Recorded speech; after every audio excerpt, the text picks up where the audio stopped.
عمر ہمارے وکلاء اور ہماری جو لائرز کمیونٹی ہے وہ بڑی اگریسو ہوئی ہے. تو ایسا لگتا ہے کہ جنہوں نے الیکشن کروانے ہیں اسٹیک ہیں وہ سارے کوشش کریں کہ الیکشن نہ ہی ہوں. میرا خیال ہے کہ وکلاء کو خود نہیں پتا کہ انہوں نے کیا کیا ہے، اور بڑا انہوں نے بیسیکلی ایک خودکش دھماکہ کر دیا ہے کہ انہوں نے جو ان کا مین اعتراض ہے وہ یہ ہے حلقہ بندیوں پر کہ حلقہ بندیاں ٹھیک نہیں ہیں. پہلے تو یہ بتائیں نا کہ یہ بیان کس فورم سے گیا تھا؟ ہاں، یعنی کہ دو فورم پہ آیا ہے، اور دونوں جو ان کے اعلیٰ ترین فورم ہیں، ایک ہے سپریم کورٹ بار ایسوسی ایشن اور دوسری ہے جو پاکستان بار کونسل ہے. دونوں کی طرف سے یہ بیان آیا ہے، اور ان کا جو مین اعتراض ہے وہ حلقہ بندیوں پر ہے. Over all level playing field کا وہ ساتھ ساتھ بات کرتے رہے ہیں، لیکن ایک ہوتا ہے نا لیول پلینگ کا جو پی ٹی آئی ذکر کرتی ہے اس طرح کا نہیں ہے. یعنی کہ یہ اوور آل، لیکن وہ اسی پیرائے میں جی کہ حلقہ بندیاں ٹھیک نہیں ہوئیں. حلقہ بندیاں ٹھیک نہیں ہوئیں تو ڈیموکریسی کے لیے بہت ضروری ہے کہ الیکشن ٹھیک ہوں، تو اس کے لیے الیکشن ٹھیک نہیں ہوں گے. دوسرا انہوں نے اعتراض یہ کیا کہ انہوں نے چیف الیکشن کمشنر کو بھی ٹارگٹ کیا ہے. ایک انہوں نے بات کی جی کہ چیف الیکشن کمشنر جو ہیں وہ جیلم سے ہیں، اور جیلم سے انہوں نے 2 حلقے بنوا لیے ہیں. تو حالانکہ وہ جیلم سے نہیں ہیں، وہ سرگودا سے ہیں. اور دوسرا انہوں نے کہا جی کہ اس چیف الیکشن کمشنر کی موجودگی میں سے الیکشن نہیں ہو سکتے، ان کو سٹیپ ڈاؤن کرنا چاہیے. اب جو ان کے مطالبے ہیں وہ ایسے مطالبے ہیں کہ جس کا مطلب یہ ہے کہ الیکشن ملتوی کیے جائیں. اسٹیپ ڈاؤن کرنے کا تو مطلب بڑا سیدھا ہے نا کہ اگر آج چیف الیکشن کمشنر استعفیٰ دے دیتے ہیں تو چیف الیکشن کمشنر لگے گا کیسے؟ اس کے لیے پھر لیڈر آف دی ہاؤس اور لیڈر آف دی اپوزیشن ہونا چاہیے. اچھا، اور آپ دیکھیں کہ لیڈر آف دی ہاؤس فرض کر لیں موجودہ وزیر اعظم کو ہی بنا لیں، فرض کر لیں، یا پرانے وزیر اعظم کو ہی بنا لیں، دونوں صورتوں میں تو لیڈر آف دی اپوزیشن راجہ ریاض تھے، وہ خود نون لیگ میں چلے گئے، تو یہ تو مسئلہ بن جائے گا. خیر اس کی آگے بھی سلوشن موجود ہے، لیکن اینی ہاؤ معاملہ ڈیلے ہو سکتا ہے. معاملہ ڈیلے ہو سکتا ہے. اچھا، میرے لیے یہ اوور آل جو بیان ہے یہ بڑا حیران کن ہے کہ اس کے محرکات کے حوالے سے تو میں کوئی وکلاء سے بھی بات کر رہا تھا، میں کوئی کورٹ رپورٹر سے بھی بات کر رہا تھا. وکلاء سے مجھے کوئی اسی طرح کوئی بات کی نہ کوئی خاص سمجھ نہیں لگی جی کہ وہ کہتے ہیں جی کہ حلقہ بندیاں تو ٹھیک نہیں ہوئیں، بس جی یعنی کہ یہ ان کا مطالبہ تو ٹھیک ہے. دوسرا میں کوئی رپورٹر سے بھی بات ہوئی، حسنات ملک ہیں جو ٹریبیون کے ہیں، ان سے بھی میری بات ہوئی. اچھا، میرے لیے جو ایک اور حیران کن بات ہوئی، انہوں نے کہا جی کہ ہمیں تو رات کا پتہ تھا کہ انہوں نے آج کوئی بیان اس طرح کا جاری کرنا ہے. اب یہ ہے کہ اس کا محرک کون ہے یا اس کا جو لیڈر ہے ساری کمپین کا وہ کون ہے؟ وہ بقول حسنات کے وہ احسن بون صاحب ہیں. احسن بون صاحب جو ہیں وہ جو آسمہ جہانگیر صاحبہ مرحوم کا گروپ ہے جس کو انڈیپینڈنٹ گروپ کہتے ہیں، اس کے وہ جو ہے نا کرتا درتا ہیں کہ ان کا ایک جو وکلاء کی سیاست ہے، جو بار کی پالیٹکس ہے، اس میں ان کا بہت ایک کلیدی کردار ہے. ہاں اچھا، اب یہ ہے کہ احسن بون جو ہیں وہ حافظ آباد سے ہیں. حافظ آباد سے ہیں. حافظ آباد جو ہے ایک بڑا ضلع تھا، اور پہلے وہ ایک کانسٹیچوئنسی بنتی تھی، اور پھر یہ ہے کہ ادھر کوئی میرے خیال 13-14 لاکھ کی آبادی ہے حافظ آباد کی. اب جو انہوں نے الیکشن لا میں ترمیم کی ہیں اس میں یہ ہے کہ اگر کوئی 2 کانسٹیچوئنسی میں کوئی فرق کوئی 10% سے زیادہ ہوگا تو پھر وہ کانسٹیچوئنسی جو ہے وہ ایک نئی بنے گی، ٹھیک ہے، یا ان کے جدھر کو کم ہوں گے اس سائڈ پہ وہ چلی جائے گی. اب یہ ہے کہ حافظ آباد کی ایک مین کانسٹیچوئنسی بن گئی، ایک جو ہے ساتھ میں رہ وہ منڈی بہاودین کے ساتھ کو مل گئی ہے. مجھے نہیں آئیڈیا کہ احسن بون صاحب جو ہیں وہ خود تو میرا نہیں خیال کہ وہ الیکشن کے کینڈیڈیٹ ہیں، پہلے بھی وہ الیکشن نہیں لڑتے. اب یا تو جو ادھر کی جو ایک مقامی سیاست ہے اس پہ ان کا کوئی زیادہ انحصار ہے یا ان لوگوں کی کوئی ہیلپ کرنا چاہ رہے ہیں.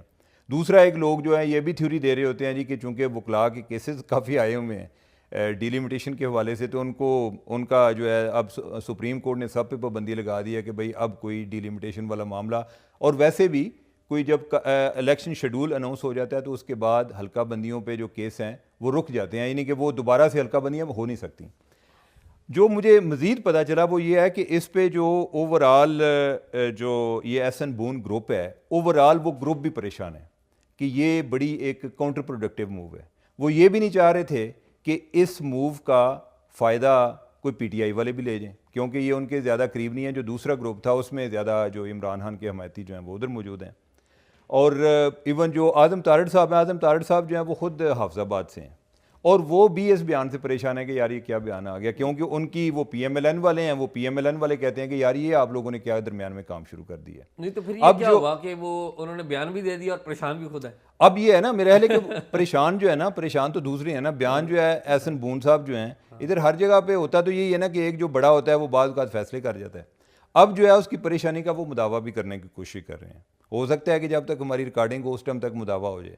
وہ انہوں نے کیا کرنا ہے, انہوں نے ساتھ یہ بھی کہنا ہے جی کہ الیکشن بھی جو اطلاعات آ رہی ہیں وہ یہ ہے کہ الیکشن جی نہیں, ہم نے یہ نہیں کہہ رہے کہ الیکشن لیٹ ہونے چاہیے, یعنی کہ وہ بیان کا اب جو ہے کہ بھئی اگر الیکشن لیٹ نہیں ہونی چاہیے تو ان کا کیا کرنا ہے. تو وہ یہ بھی کہہ رہے ہیں جی کہ الیکشن لیٹ نہیں ہونی چاہیے, کوئی اس طرح کا کوئی بیان دیں گے اور پھر اپنا جو ٹارگٹ ہے وہ صرف الیکشن کمیشن کو بنا دیں گے, پھر ایسے ایسے لوگ بات بھول جائیں گے. ٹھیک ہے, تو یہ البتہ یعنی کہ اوورآل آج بڑی ایک حیران کن قسم کی ایک یہ سٹیٹمنٹس ہیں دو, اور دونوں ہی ایک ہی ٹارگٹ ہے, ایک ہی ایشو ہے, اور دو جو اعلیٰ ترین فورم ہے وکلا کے انہوں نے یہ سٹیٹمنٹ دی ہے جس کی وجہ سے کافی ایک پریشانی بنی ہے کہ ہونا کیا ہے. ایک اور کام بھی تو ہوا ہے نا, احد چیمہ صاحب ان کو الیکشن کمیشن نے ہٹا دیا ہے, ظاہر وہ نگران حکومت کا حصہ تھے, اور فواد حسن فواد جو کہ وہ بھی فیڈرل منسٹر ہے, تو وہ تو ان کا معاملہ تو آگے چلا گیا.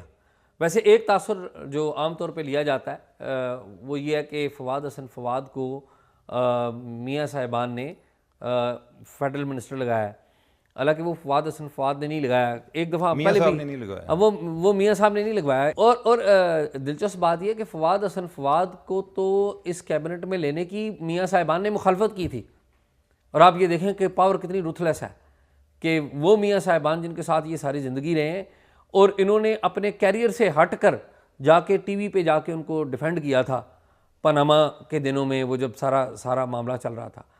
تو اب وہ وقت آیا تو انہوں نے اس کی مخالفت کی کہ نہیں اس بندے کو آپ نہ لیں. لیکن یہ ایک اوورآل پرسیپشن یہ ہے نا, اب یہ ہے کہ کس بنیاد پہ کیس بنا ہوا ہے کہ ان کو ہٹایا جائے, کہ چونکہ یہ ان کے پرنسپل سیکرٹری رہے ہیں. اچھا, اس ٹائم جو بیوروکریسی میں بہت سارے لوگ ہیں, کئی ایسے بھی ہوں گے کہ جب میاں نواز شریف جو ہیں وہ پرائم منسٹر تھے تو وہ اس ٹائم کوئی ایڈیشنل سیکرٹری تھا یا کوئی اور تھا, تو اب وہ سارے جو لگے ہوئے ہیں اس کا یہ تو نہیں کہا جا سکتا نا جی کہ ان کے ساتھ ملے ہوئے ہیں. لیکن اور دوسری چیز یہ ہے کہ صرف ساری چیزیں پرسیپشن کی بنیاد پر بھی نہیں ہو سکتی, چونکہ لوگ یہ سمجھتے ہیں. فواد حسن فواد جو ہیں یعنی کہ اوورآل ایک بہت اچھی شہرت کے اس لحاظ سے کہ ایک جو بات ان کے دل میں ہے وہ وہی کہتے ہیں, یعنی کہ وہ ایون جو میاں نواز شریف ہیں ان کے ٹائم پر بھی اپنا ایک اگر کو ان کا اختلافی نوٹ ہوتا تھا تو وہ لکھ کر دیتے تھے کہ میں اس چیز پر اختلاف رکھتا ہوں, اگر آپ اس کے باوجود کہتے ہیں تو آپ کے آرڈر پہ اس پہ ہم اس کو عمل درآمد کرا دیتے ہیں, لیکن میرا اس سے اختلاف جو ہے یہ ریکارڈ پر رہنا چاہیے. تو اس کی وجہ سے ان کی بیوروکریسی میں بھی کافی لوگ ان کے خلاف ہی رہتے ہیں, اور جو شہباز شریف صاحب ہیں وہ ان کو اتنا کو پسند بھی نہیں کرتے. تو میرا خیال ہے کہ ویسے فواد حسن فواد جو ہے نا, اگر اسی پرسیپشن کی بنیاد پہ کیس ہے تو یہ بڑا کمزور کیس ہے, اور الیکشن کمیشن کو بھی اس کو پوری طرح جانچنا چاہیے. بائی دا وے جو فواد حسن فواد ہیں اور جو چیف الیکشن کمشنر ہیں یہ بیچ میٹ بھی ہیں, ٹھیک ہے, لیکن کوئی جو چیف الیکشن کمشنر ہیں وہ آج کل اپنے بڑے بڑے قریبی لوگوں کو بھی اسپیئر نہیں کر رہے ہوتے. تو ٹھیک ہے وہ اسپیئر نہ کریں, لیکن فیصلہ جو ہے وہ پورا ایک تحقیق کے ساتھ ہونا چاہیے. آئی تھنک سو کہ ٹائم ول ٹیل کہ اس پہ کیا ہوگا, لیکن اصل بات تو یہ ہے نا کہ احد چیمہ کو ہٹا دیا گیا. ہاں, یہ ایک بڑا فیصلہ ہے. لیکن احد چیمہ کی تو اسٹیبلشڈ لنک تھا نا شہباز شریف صاحب کے ساتھ. نہیں وہ تو یہ ہے نا کہ ایک جو ابھی گورنمنٹ گئی ہے اس میں بھی وہ کیبنٹ میں تھے. ہاں, یعنی کہ اس میں کوئی شک نہیں کہ احد چیمہ بڑے قابل آدمی ہیں, ایک ڈوئر کے طور پہ ان کی شہرت ہے کہ کام کرنے والے ہیں, اور ابھی بھی جو ان کو ایک نگران کابینہ میں شامل کیا گیا ہے, یہ بھی جس طرح آپ فواد حسن فواد کی بات کر رہے ہیں اسی طرح احد چیمہ جو ہیں یہ بھی جو راولپنڈی کی طرف سے اصرار تھا جی کہ ان کو ہم نے رکھنا ہے, کہ جو کئی میگا پروجیکٹس ہیں یا اور ان پہ جو کام چل رہا ہے وہ ایگزیکیوٹ کب تک ہوتا ہے یا کس سٹیج میں ہے ابھی وہ مجھے نہیں آئیڈیا, لیکن یہ ہے کہ یہ ان کو ان کاموں کے لیے ہم نے آگے چلانا ہے ساتھ. تو وہ بھی لیکن یہ ہے کہ یہ بات درست ہے کہ وہ شہباز شریف کے ساتھ انہوں نے لاسٹ گورنمنٹ کے ساتھ سرو کیا. نہیں اصل میں آپٹکس بڑی ہیں. جب یہ گورنمنٹ آئی تو دو بندے تھے جن کے اوپر بڑی جو ویزیبل تھے, ایک توقیر شاہ تھے جو پرنسپل سیکرٹری تھے, اور ایک تھے احد چیمہ. ان کی آپٹکس میں نظر آ رہی تھی نا کہ یہ شہباز شریف کے ساتھ ماضی میں بھی رہے ہیں, ابھی بھی رہے ہیں, تو ان کا ایک آپٹلٹ اسٹیبلش کر سکتے ہیں, وہ ہو یا نہ ہو that is a separate thing. تو ان کو شروع میں ہی نہ رکھا جاتا تو زیادہ بہتر تھا. ابھی یہ امبیرسمنٹ ہے نا, یہ گورنمنٹ کے لیے بھی امبیرسمنٹ ہے اور خود بھی ان کے لیے امبیرسمنٹ ہے کہ ایک ظاہر ہے ایک رسپیکٹ ہے اور آپ کے پاس ایک سرکاری عہدہ ہوتا ہے تو اس کی وہ ہوتی ہے. پھر ابھی آپ اس طریقے سے جا رہے ہیں تو شاہ صاحب تو انہوں نے تو اپنی اپوائنٹمنٹ امریکہ کروا لی تو وہ ادھر چلے گئے. اور یہ جو جس طرح ہم فواد حسن فواد صاحب کی بات کر رہے تھے نا, میرا خیال ہے کہ اگر ان کو یہ ہٹا بھی دیں گے نا تو وہ پہلے ہی جلدی میں ہیں کہ وہ ایون جب ان کو اسٹیبلشمنٹ نے بھی ان سے ریکویسٹ کی کہ آپ چلیں تو انہوں نے ان کو پوچھا کہ کتنی دیر میں الیکشن ہو جانے ہیں, کیونکہ میں زیادہ دیر اسلام آباد میں نہیں رہ سکتا, اپنی کوئی فیملی کو مجبوری ہیں ان کے, کوئی گھر میں کوئی ایک دو بیمار لوگ ہیں کہ جن کو انہوں نے لک آفٹر بھی کرنا ہوتا ہے, ان کو ادھر بھی نہیں شفٹ کر سکتے, لاہور میں رکھنا ہے, تو میں فیملی کو لا نہیں سکتا اور فیملی کے بغیر میں زیادہ دیر رہ بھی نہیں سکتا. اور ان کو ایک بڑی چیلنجنگ ٹاسک بھی ملی ہوئی ہے پرائیویٹائزیشن کے حوالے سے, تو لیٹ سی کہ ان کے بارے میں کیا فیصلہ آتا ہے. لیکن اوور آل تو خیر ان کا کوئی, اگر اس بنیاد پہ ان کو ہٹایا جائے کہ ان کا شریفوں کے ساتھ لنک ہے, یہ کوئی اتنا اسٹرانگ ریزن نہیں ہے. نہیں دیکھیں پرائیویٹائزیشن کے اوپر جو کام کر رہے ہیں, مثال کے طور پہ وہ پی آئی اے پرائیویٹائز کر رہے ہیں, تو پی آئی اے میں بھرتیاں کس کے دور میں ہوئی ہیں؟ پیپلز پارٹی کے دور میں ہوئی ہیں, نون لیگ کے دور میں ہوئی ہیں, پولیٹیکل لوگ, بلکہ اس ٹائم وہ تو اسٹیبلش نہیں ہوتی نا بات. یہ جو باقی دو ہیں احد چیمہ اور توقیر شاہ, ان کی تو اسٹیبلش ہوتی تھی نا تعلق. وہ تو ڈاکٹر توقیر شاہ تو آلریڈی چلے گئے ہیں, وہ آگے ورلڈ بینک میں چلے گئے. ظاہر ہے وہ تو خود ہی اپوائنٹمنٹ کروا لی نا, وہ تو خود اپوائنٹمنٹ کروا کے خود ہی چلے گئے. خیر وہ بڑی بری پریسیڈنٹ ہے, سیٹ نہیں کرنی چاہیے.